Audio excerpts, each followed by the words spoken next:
Okay. Okay, go ahead. Cool. We're all friends here. So thanks again to Westchester Bird Club for having me tonight. And thanks for that intro, Lois. I think you covered it well. And I see so many friends. Delighted to be here. So I'm going to jump right in and share my screen. Hopefully you all can see that in a moment. Can everybody see that? Yep. All right. Excellent. So long before social media, smartphones, or binoculars, people connected with birds. They watched them, they enjoyed them, studied them. They were fascinated by birds then as we are now.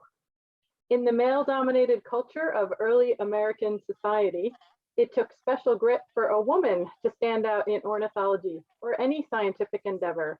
And there wasn't really a concept of birding as we know it today, more so a scientific bent. As women were expected to raise children, do housework, stand behind their husbands or brothers, or sons or uncles or nephews. Fortunately, women persisted in pursuit of research, writing, photography, activism, and many other roles that were important for birds and nature. They were willing to endure discomfort, ill health, poverty, social disdain to follow their passion. I think many of us can relate and understand this. Fortunately, as culture and communications evolve, the stories of women's roles in ornithology and birding are emerging with due respect and prominence. Tonight, I just want to highlight a few, and there are many, many more, but just a few of the many inspiring women in the birding world from a historical perspective. I'd like to start with Harriet Hemingway. Perhaps some of you have heard of her, or maybe not. She was a powerful influencer and organizer. She came of age at a time when it was fashionable for women's hats to be adorned with feathers, sometimes whole birds. You can see in the photos here. Something that we do not find very fashionable right now. But at the time, thousands and thousands of herons, egrets, woodpeckers, bluebirds, owls, warblers, and other birds were killed each year to supply the milliner industry.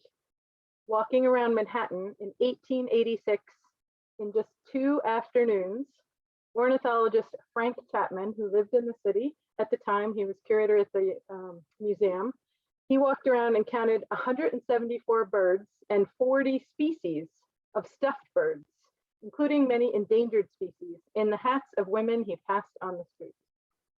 Harriet was born into a family of abolitionists. She was not afraid of activism. When she heard about the bird slaughter and decline, she was outraged. She organized tea parties for her wealthy friends, urging them not to wear feathered hats. She invited them to join her in the protection of birds. 900 women became members of the Massachusetts Audubon Society that she had co-founded with her cousin, Minna B. Hall. Women played prominent roles in this organization, which remains powerful today. Thanks to the Bird Ladies of Boston, legislation was eventually passed that outlawed market hunting and made it illegal to transport wildlife between states. Harriet's impact in the birding world was enormous. Maria Martin was a quieter woman. She was the sister-in-law to Reverend John Bachman, and that name may sound familiar.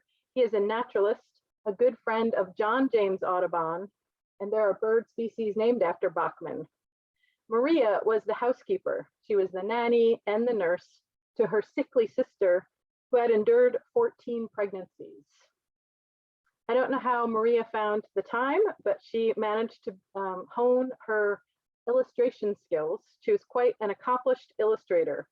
Audubon recognized her talent. He was coming over to visit his friend, Reverend Bachman, and Audubon gave her supplies and encouragement.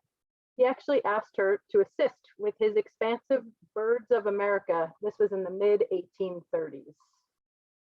Maria was the only female among the trio of assistants, and Audubon genuinely admired her work. He attributed 9 or 11 drawings to her, though it's likely she actually drew many more, maybe 30 or more drawings are actually hers. She supplied him with dozens of drawings of plants, trees, butterflies, and other features that Audubon incorporated onto his bird plates. So not so many of the birds themselves, but the surrounding artwork on the plates. John Bachman wrote or edited much text for Audubon's books. Kind of makes you wonder what Audubon was doing for his books, but a different question. After Maria's unfortunate weakly sister succumbed to tuberculosis in 1846, Maria married her brother-in-law and continued the business and the personal relationship. Honestly, she probably didn't have a lot of options at the time for her own personal welfare and being, and was close with her brother-in-law, who became her husband. Audubon remained quite fond of Maria and named a race of hairy woodpecker after her, Picus martini. I'm especially pleased to highlight Grace Anna Lewis, actually of Delaware County, where I live. Grace Anna Lewis was born into a staunchly Quaker abolitionist family in Chester County, not far from your club, in the Kimberton area. Her family's home was part of the Underground Railroad, providing safe harbor for many slaves. Her religious beliefs shaped her views of the world and nature. Grace Anna was educated at the Kimberton Boarding School for Girls and greatly influenced by Abigail Kimber, who was a botanist and a social reformer. She became involved in women's rights and temperance and taught botany in several schools. She was always very serious about birds. Grace Anna's closest friend was Mary Townsend, sister of ornithologist John Kirk Townsend, another familiar name in the birding world. Grace Anna Lewis was introduced to John Casson in 1862, and Casson offered important access to the Academy of Natural Sciences in Philadelphia. Amid mutual respect and admiration, Casson supported Grace Anna's launch of a series of parlor lectures on ornithology, perhaps the precursor to our Zoom meetings here, but folks actually gathered in living rooms to talk about topics of interest. Casson named the white-edged oriole after her, Icterus graceanni. That's a species found in Ecuador and Peru, not one that I've personally seen, but hopefully someday. In 1868, Grace Anna Lewis produced a book, Natural History of Birds, which delved deep into bird classifications. That was an open question at the time. There was not the Linnaeus system that we follow today. And she did take a very unusual and unconventional approach, which was not entirely accepted. She ruffled a lot of feathers with this approach, though she did retain respect as an accurate lecturer, knowledgeable and scientific. When Casson died, Grace Anna lost access to the Academy of Natural Sciences. She was unable to secure professional scientific positions because those were available only to men at the time. She was able to continue making money lecturing on nature subjects, writing articles, and she painted the objects of her study. She gained most national prominence and delivered a speech and a paper, The Science for Women, at the Third Congress of Women in 1875. The Pennsylvania Forestry Commission paid her $250, which was a tidy sum at the time, to paint a set of 50 watercolor illustrations of tree leaves. And these were displayed at the Chicago World's Fair in 1893. Late in life, Grace Anna moved to Media, Delaware County. She described Media as a meeting ground for both northern and southern species, and a favorable point of observation for the young ornithologists. Some of her articles appeared in the Delaware County Institute of Science.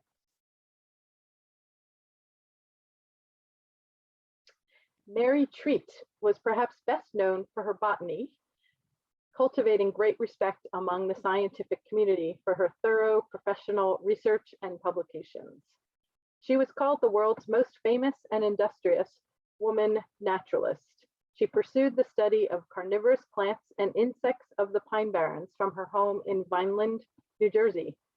She managed to make a living with that study, even after her womanizing husband died in a New York City hotel in 1878, leaving her penniless.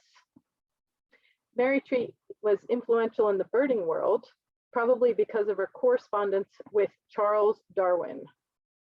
The two of them discussed butterflies, bladderworts, and many other topics.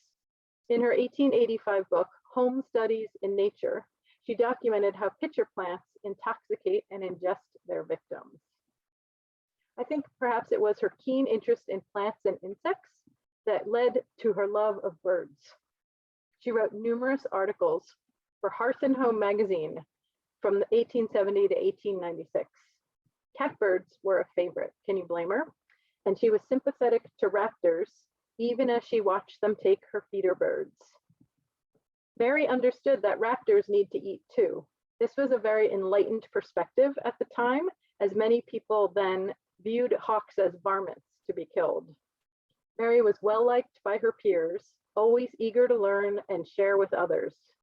She started a young ladies club in 1893 to discuss birds, botany, bugs, and other nature topics.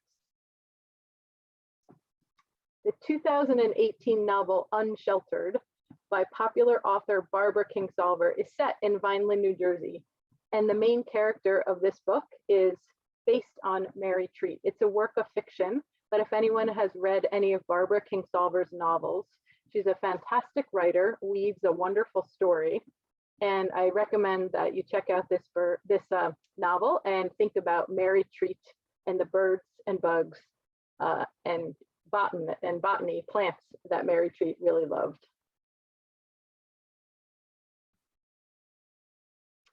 Florence Merriam Bailey was a naturalist at heart from a young age. She was encouraged and supported by her family. Florence's brother was C. Hart Merriam. He was the chief of the U.S. Biological Survey and co-founder of the AOU, which is the American Ornithologists Union that is still thriving today. Florence attended Smith College as a special student. That meant she was non-matriculated, even though she did attend for 4 years there. And at the time, she was active right around the same time as Harriet Hemingway. And at the time, birds were being slaughtered for the fashion industry at an unprecedented rate. In collaboration with George Bird Grinnell, Florence launched a chapter of the Audubon Society at Smith College. She was a very effective organizer and a very determined activist. 75 people attended her first meeting. And remember, she wasn't even a matriculated student there. So she was just out attracting her friends to come to a meeting. She insisted the birds must be protected. We must persuade the girls not to wear feathers in their hats. And she wrote that in an 1889 bird lore article. And that magazine was published by the National Audubon Society. She understood how to affect change. She said, we won't say too much about the hats. We'll take the girls into the field and let them get acquainted with birds. And then, out of born necessity, they will wear feathers nevermore. In other words, they're going to fall in love with birds once they get to experience them in the field, and they will be horrified by wearing them on their head, dead birds on their head. And I think that this approach still works today. She arranged for many bird walks, and many young ladies stopped wearing birds on their heads. Good for her. Her book, Birds Through an Opera Glass, published when she was 26 years old, describes her very attentive approach to birds. I sit down in the grass, pull grass stems over my dress, make myself look as much as possible like a meadow, and keep an eye on the bobolinks. Her book was considered the first field guide to birds. She might have been the very first person to publicly urge people to look at birds through optics rather than a shotgun, which was the popular way to experience birds at the time. In her book, Birds of Village and Field, in 1897, she wrote how to be a bird watcher. So listen closely. 4 things only are necessary: a scrupulous conscience, unlimited patience, a notebook, and an opera glass. So this could still apply today, although our notebook might be perhaps eBird, and I will take my Nikon binoculars over the opera glasses. At age 36, Florence married Vernon Bailey, who worked with her brother as a field naturalist. They were a great naturalist couple. They explored many corners of the country together. They traveled the West extensively. often camping out like you can see in this photo here. I can't imagine bringing all that stuff with me, but they did it gallantly. All their travels enabled Florence to publish an important book, Handbook of Birds of the Western United States. Florence continued contributing articles to the condor, the auk, and bird lore. She strived to educate people about the value of living birds, and she worked hard to protect them. Her efforts contributed to the passing of the Lacey Act of 1900, which prohibits interstate trade in wildlife. And her approach remains relevant today. She advocated fencing yards to keep cats away from birds. This was in 1900. And posting private property to keep gunners out. Of course, that was a term for hunters. When she died in 1948 at age 85, perhaps no woman and few men before her knew as much about all the birds across the United States as Florence Bailey. So Althea Sherman was a different character from some of these other women I've been talking about. Althea was born in Iowa to parents with Victorian morality. She earned a bachelor's and master's degrees from Oberlin College and spent years as a teacher in several different cities. I can imagine her being a stern, very particular kind of teacher. She moved back home to care for her elderly parents and eventually lived with her sister, whose personality was quite different from her own. The two apparently had a tumultuous relationship but shared a household till the end. An accomplished illustrator and self-taught researcher, Althea took up bird study with intensity. Northern flicker was a favorite, and she rigged elaborate nest box structures to observe them. She took meticulous, if caustic, notes on birds, some of which Arthur Bent included in his Life Histories of North American Birds series. And if you're not familiar with Arthur Bent, his Life History series was the precursor to all of the bird information, or much of the bird information, that Cornell Lab of Ornithology has incorporated into their online resources. So tremendous volume of bird information. Althea was a prolific writer. Unfortunately, she internalized common attitudes of the times that judged birds as good or bad. Unfortunately, predators were on the bad list, and she once killed 3 screech owls after discovering that they had preyed upon some orioles. Oh, screech owls. She judged people as harshly as the birds, scorning what she called bird lovers and embracing more scientifically bent ornithologists. Althea named her property Acre of Birds and managed it for her studies. She is probably most famous for the construction of a giant chimney swift tower in 1915, to which she invited neighbors and kids to visit and learn about the birds. And you can visit this tower today on property that is preserved and open to the public for others. Birds of an Iowa Dooryard was published after her death in 1952. It was a compilation of many of Althea's writings. Reviewers respectfully noted that it reflected keen observations, witty stories, persistent details, and a real willingness to challenge what others thought was truth. She was a member of 15 scientific societies. She did have bitter words for the AOU for their anti-women positions. She attended an equal suffrage meeting in 1916 and was the first woman to be entertained by the Explorers Club in 1919. Emotions may have ruled her conduct, but Althea Sherman's scientific studies remain solid. Cordelia Stanwood is another unique character in the annals of women in birding in more historical times.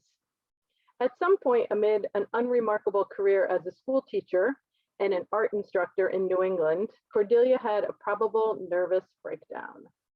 She spent time in a sanatorium, then eventually returned back to her family home in 1904.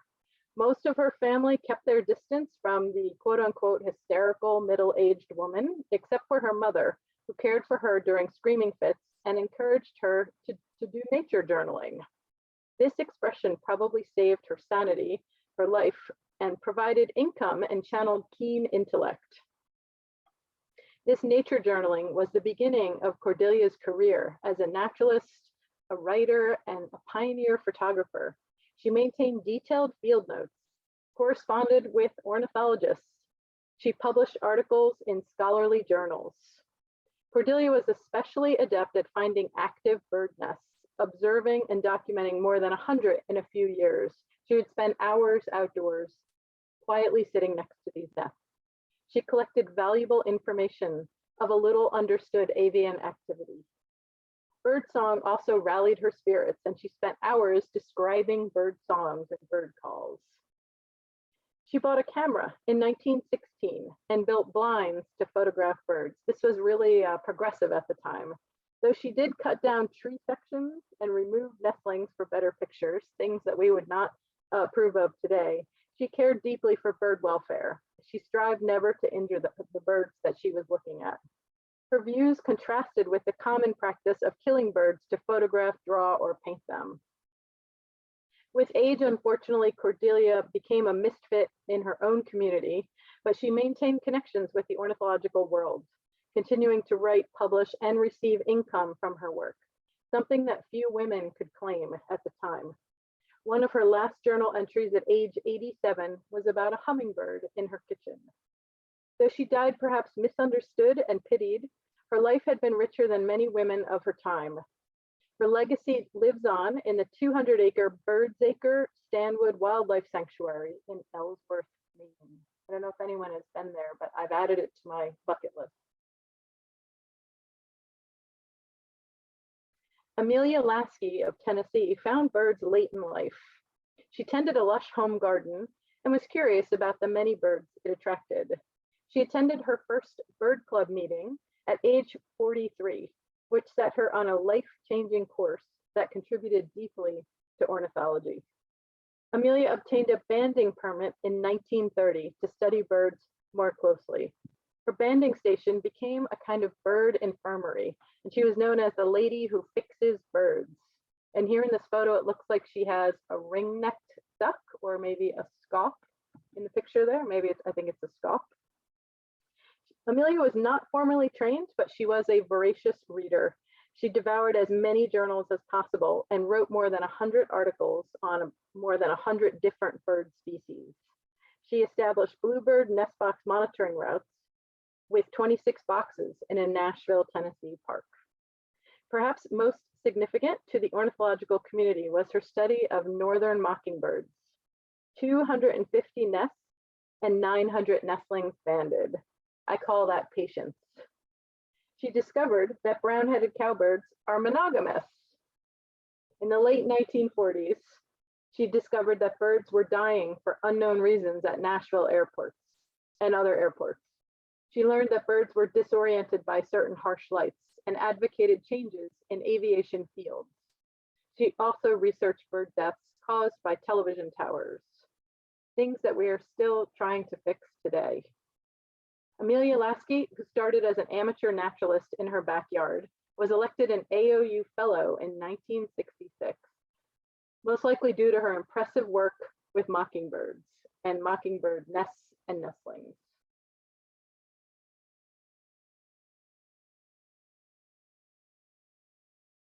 Margaret Morse Neese of Massachusetts connected to birds at a very early age.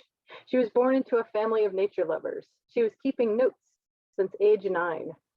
Smart and strong-willed, Margaret Morse Neese earned her bachelor's degree from Mount Holyoke in 1906, and she wanted to pursue travel and exploration. Her parents objected, no surprise at the time. They expected her to become a wife and a mother. She managed to both please her parents and follow her dreams. She married Blaine Neese, a fellow student at Clark University, where she received her master's in 1915. Her thesis was the first comprehensive study on the diet of the northern bobwhite quail, and it received attention for her claim that one bird eats 75,000 insects and 5 million weed seeds per season.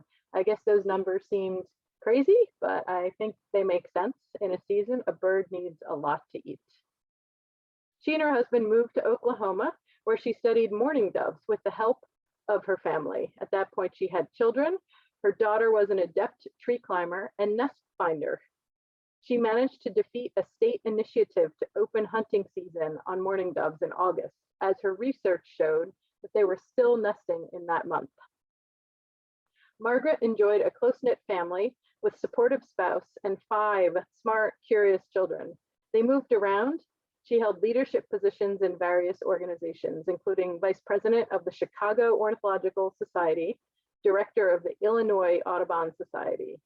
At a 1924 meeting of the AOU in Ohio, she was greeted by Florence Merriam Bailey, who called her Mrs. Mourning Dove. Her detailed study of song sparrows earned her national recognition and respect from the ornithological community.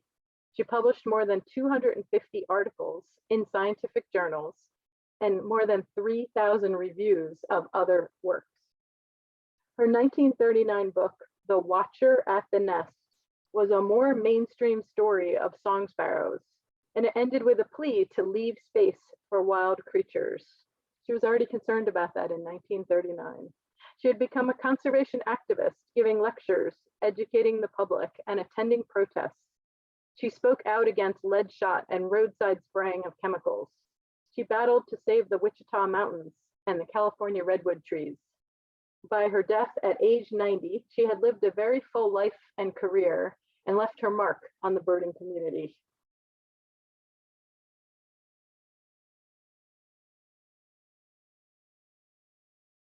Mabel Osgood Wright was born in New York City in 1859. She also lived in Connecticut. She found her love of nature and honed keen observation skills at her family's second home in Connecticut. She wrote prolifically, believing that children in an increasingly urban society needed to connect with nature. This is in the late 1800s. Children needed to connect with nature. 100 years later, we still think that children need to connect more with nature. Among her many works, she wrote Friendship in Nature in 1894 and Birdcraft in 1895. The latter was a widely used field guide for young readers. It was reissued 9 times and featured artwork by renowned ornithologist Luis Agassiz Fuertes. Mabel Wright became a close friend of Frank Chapman. He was the curator of the American Museum of Natural History. Like Harriet Hemingway, they were appalled by the wanton killing of birds for the fashion hat trade.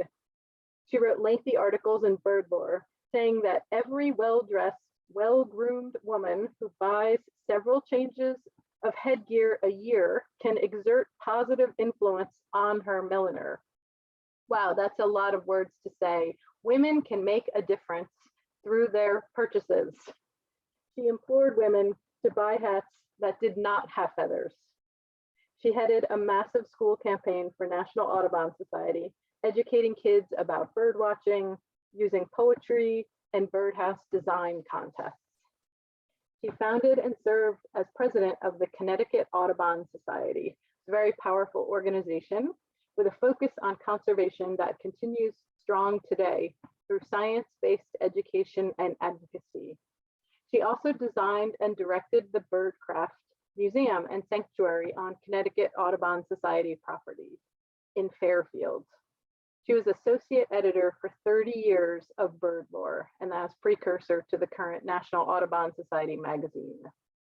Mabel Osgood Wright's sparkling humor and steadfast commitment to conservation made a lasting impact.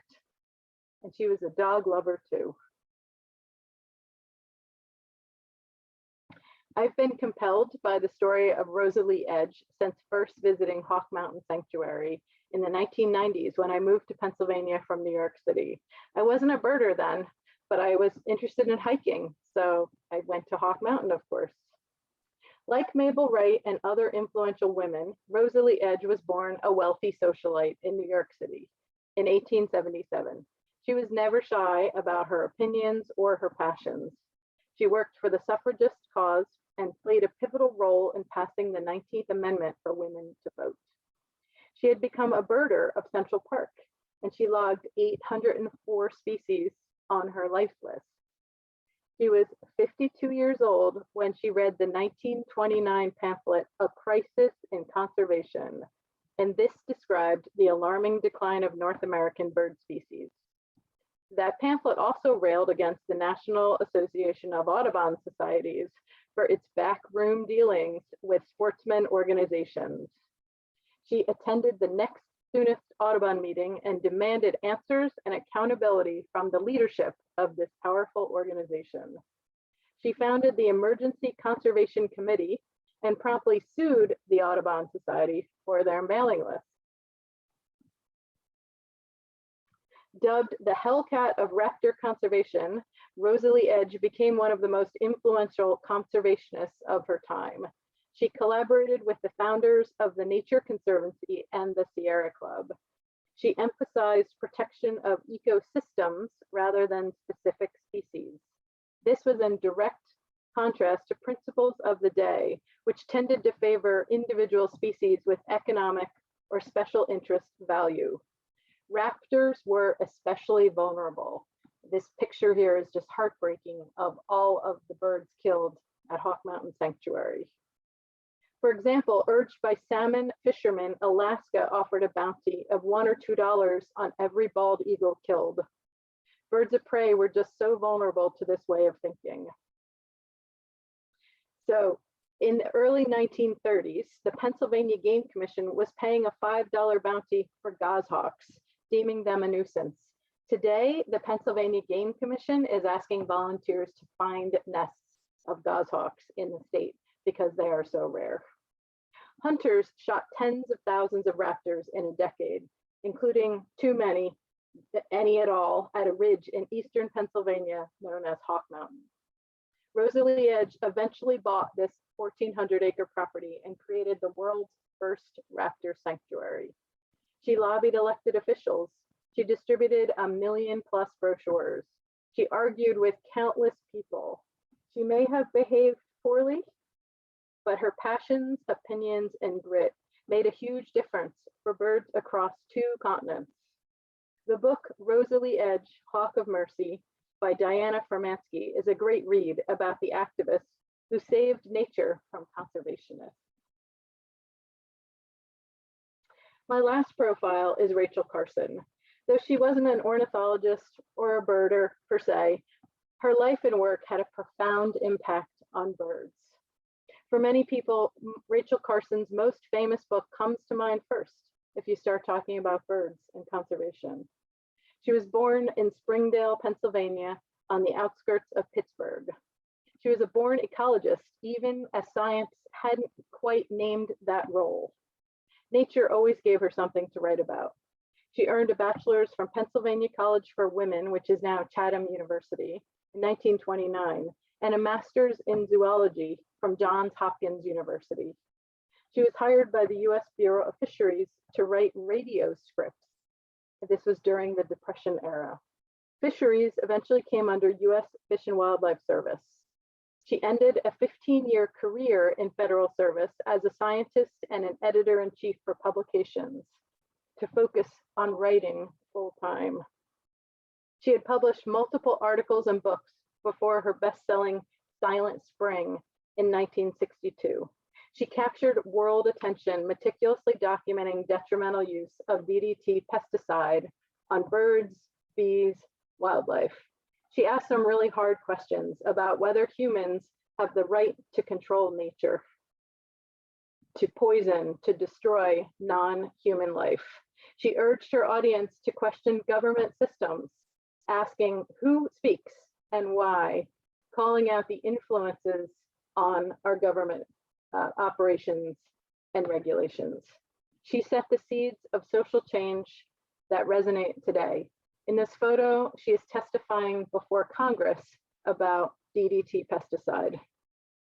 Silent Spring and data from the Christmas bird counts spurred Congress to pass the Endangered Species Act in 1973. That remains some of the most powerful legislation we have today to protect birds. Rachel Carson was awarded the Presidential Medal of Freedom by Jimmy Carter in 1980. Her legacy remains most powerful even as avian conservation challenges continue. So I've profiled just a very few women in the historical archives, but there are so many women who continue to be powerful, influential, impactful, and just fun, fabulous human beings in the world of birding today. Women are activists, artists, authors, big year birders, bloggers, business owners, change makers, eBird reviewers, healers, leaders, mentors, planners, protesters, record breakers, social media influencers, students, teachers, tech experts, therapists, travelers, walk leaders, writers, and you all are powerful birders today, women and men alike. So I just want to thank you all so much for your attention this evening and happy to take any questions. I'll stop sharing.